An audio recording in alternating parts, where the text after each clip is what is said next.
Hi everyone, my name is Steph, this is the Novelty Corner and welcome back to my channel. Today I'm going to be filming another try a chapter video and I'm hoping to do at least 12 of these this year, potentially more. And if you haven't seen one of my try a chapter videos before, it is essentially where I try a bunch of books, usually 10, in a particular category, either physical or ebook or audiobook or whatever. And then I decide whether I want to keep reading that book, whether I want to keep it and read it later, or whether I want to just get rid of it from my collection. It's a really great way to sort of test out some of the books, see if I'm still interested in them, and also to clear out things that I'm no longer interested in. Today, I'm actually going to be reading 10 first chapters from books that I collected in 2024 as ebooks. So I organize all of my unread ebooks in, well, I have reorganized them all into the years that I acquired them. 2024 has 161 unread books, so we need to start making a bit of a dent in that because I clearly had no self-control. And one of the things that I'm going to be very wary of this year are the Stuff Your Kindle Day kind of events. I will still have a look at them because there's a couple of authors that I do read a lot of, that I do collect their books, and sometimes they have them in those days, but I'm not going to just randomly pick up stuff because this is how I find myself in these situations. What we are going to do first is we are going to use a random number generator to pick 10 titles. Then I'm going to read the first chapters and I will give you my thoughts on them. And then hopefully at the end, there'll be one that stands out that I want to read, and this will turn into a little mini vlog at the end. So I have my random number generator app. This is just the number that it comes up with initially. I've set the range from 1 to 161. Let's go.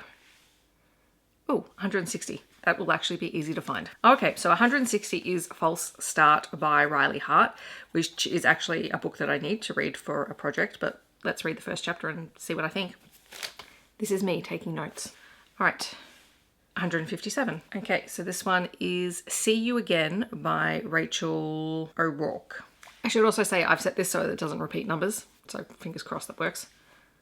6. All right, so this one is an arc, so I don't know who the author is. It's called Taming, Scarlet. I guess we will find out when I read it. Next number is 19. Okay, I can't read 19 because that is book 5 in the Firebird Chronicles, and I'm not up to that yet. So, also I know I'm going to read that series, so let's just go again. 140. This one is called A December to Remember. Again, actually, let's just click on it and find out who the author is. Okay, that's not going to work because that is a Christmas anthology. All right, take 3 on the number 4 option. 68. All right, that is 10 in the Bin by N.R. Walker. 66 is Totally Ducked by Becca Jackson. Number 6 is 109. Heart of Wrath by Effie Campbell, I think. Heart of Wrath.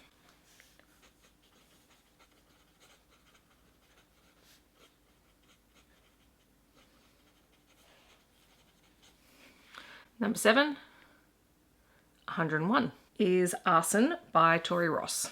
Number 8 is 63. And this is All of Me by Skylar Platt, I think. Okay, then we have 99, which is How to Fail at Avoiding an Alpha Demon. And the last book for this try chapter is 126. And that is Love of the Game by Zabo. So that's an interesting mix. There's a couple of authors I've read before. There's also mostly new to me authors. So yes, we are going to try these chapters.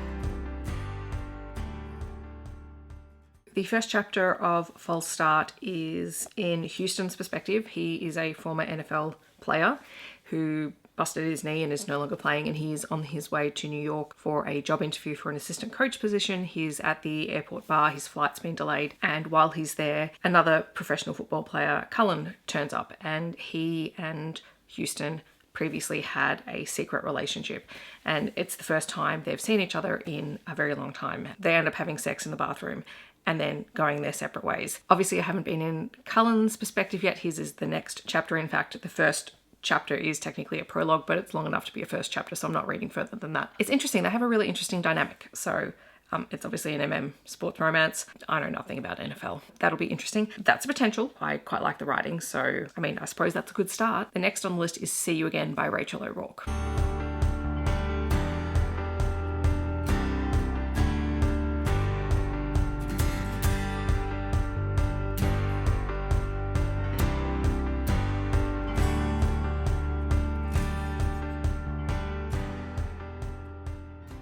And I'm out. So I read the first 3%, which is not even the full first chapter. We open up with Riley. He's at a psychology appointment, and already that first part of the chapter, the writing style just was bothering me. And then we jump into a flashback about how Riley got to that point, and he and his sister are living at home. Their father is a drug addict and an alcoholic, and yeah, I've just got to a scene where there's a huge row between Riley and his brother, and it's homophobic and all of those sorts of things. I think I'm going to pass on this one, and I don't think I'm going to keep it. So that means the next one that I'm going to try is the Taming Scarlet arc, and we will hopefully figure out who the author of this is.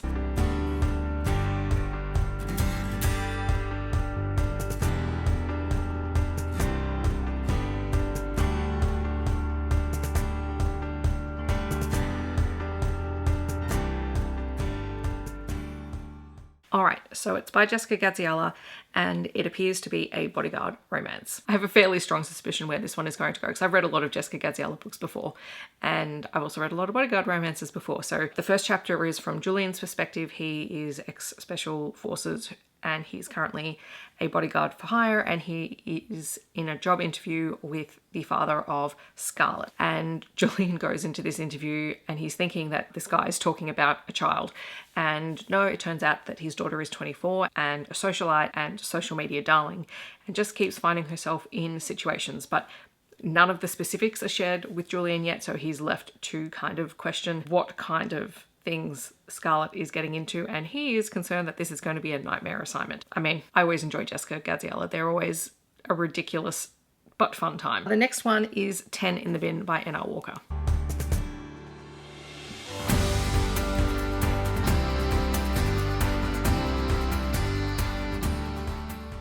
In true me style, I'm pretty sure that 10 in the Bin does not actually have chapters, so I've stopped at 19%, which kind of has a little bit of a natural break in the story. So we are following Dean, who plays football. I'm assuming it's rugby and not AFL. He is knocked about in a game, so he potentially has a concussion, but he's kind of cleared, but he's still woozy. And so one of his friends, Macca, is driving him home. I'm assuming it's going to be their relationship. They don't necessarily know each other that well, but they're kind of tentative friends. It's only 45 pages long, so I might circle back to this at the end and read it, because I'm already a fifth of the way through the book. So that kind of makes sense. So the next one we're going to try a chapter of is Totally Ducked.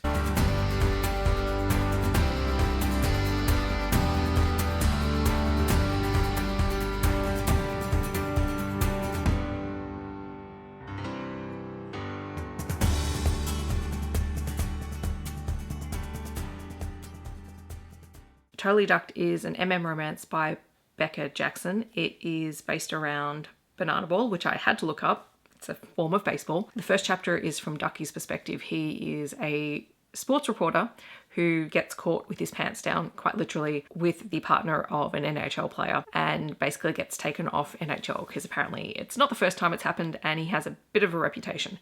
And so he is sent on assignment to cover banana ball, and he is not impressed by this. And on the way, like, he has to fly out there and then he has to get a cab, but there's a guy that cuts him off and gets in the cab first and takes it. And that guy is Ian, and I'm assuming that it's going to be the love interest because the next chapter is from Ian's perspective. And Ian happens to be the reporter who wrote the most recent article that got him reassigned. It was actually kind of entertaining that that's a potential as well.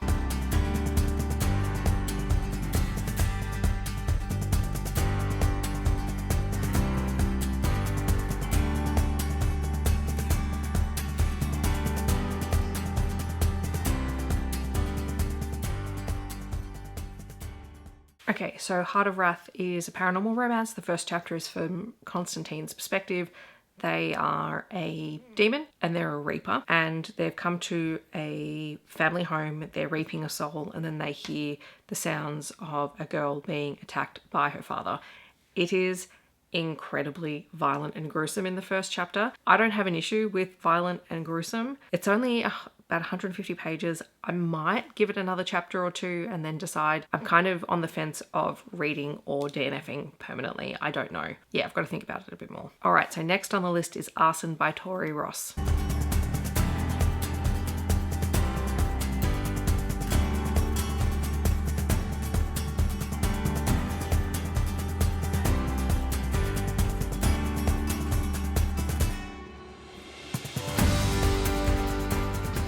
So Arson is a firefighter romance. It also seems to have a potential sci-fi element because in the very first chapter, Archie is at a fire scene, and while he is attempting to rescue a woman who is trapped in a warehouse, he ends up falling into a substance, and apparently, according to the summary, which I read after I read the first chapter, because why would I read it first, he begins to develop some kind of power to do with fire. I don't know. There are a few just phrases and way things were written that I didn't particularly like, so I have a feeling that this is just one I'm going to delete and get rid of from my collection. I don't really feel interested in reading further.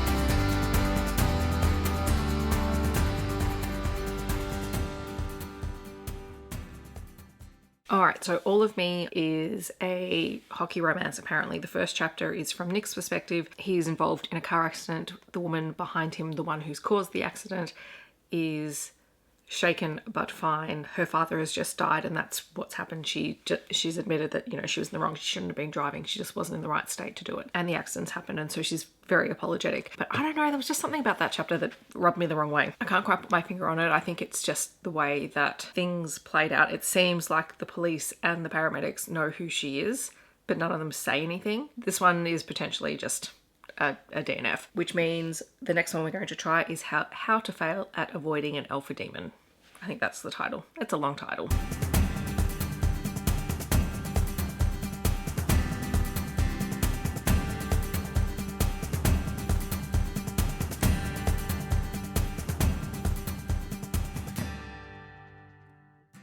Yet another book that I didn't get through the first chapter of because it is exceedingly long. The first chapter is from Shanti's perspective, and she is a witch with healing abilities, and she and a colleague are called out to help at the site of a bombing in demon territory, and so they're going to see what they can do to help.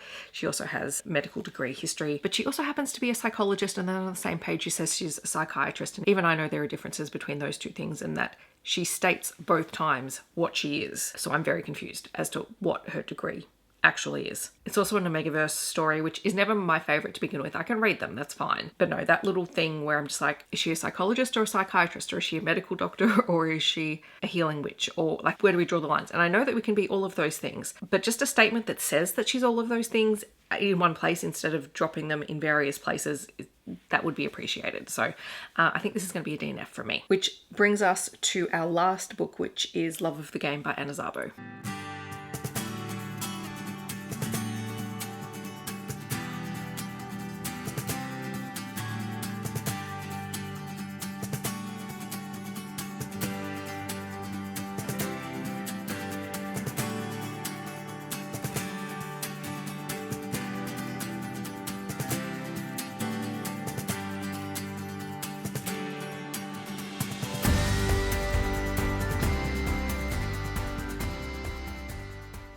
Alright, so Love of the Game is a queer hockey romance that is set in an interconnected universe with multiple authors. The first chapter is from Drake's perspective. Drake is a young player on the Pittsburgh Lions team, but he's put on waivers and then busted down to the minor leagues because his game, where previously he has been this up-and-coming rising star, his game has really been off and he's devastated. And he ends up at this queer biker bar and he meets a guy called John, and they have a great time. They're flirting, they're getting along great, and yeah, John is the captain of the team that he's just been sent down to. So I think that's going to be a really interesting dynamic. I mean, this one I'm going to read regardless, whether or not it's for this particular video. I will be reading it because I like Zabo and I like their hockey romances. They write really great queer hockey romances. So yeah, so far we are at 4 DNFs, which is great. That's great for my read what you own numbers. I am definitely going to read 10 in the Bin by N.R. Walker because that's super short. I think I might go back to Heart of Wrath and give it another chapter and make a decision about whether or not I'm going to continue it. And I'm out of Heart of Wrath. So the next chapter is from Emily's perspective. That is the girl that was attacked. It's a couple of years later, but her grandmother is coming in trying to change her because, you know, she needs to be more ladylike, and I don't have time for that nonsense. So that's not happening. So that's a DNF. That's 5 DNFs. That's half of the books. But that's 5 books that I no longer have to read. Always a good thing. So I'm going to go back to 10 in the Bin and then make a decision after that. All right, my friends, I did finish 10 in the Bin by N.R. Walker, which is more of a short story than a novella. It's under 50 pages. It is Dino and Macca's story. So they both play rugby. It's just kind of like a rec league kind of thing. They both have day jobs and pretty much very blue collar kind of jobs, which is great because we love to see that rep in books. It is a queer romance story, and it starts out with, you know, caretaking because Dino has been hit in one of the games and Macca comes back to check that he's okay. And then they end up revealing both that they're queer and that they are attracted to each other. And Macca even says, you know, for months, the months that I've known you, I've kind of had this giant crush on you. And they have this one night.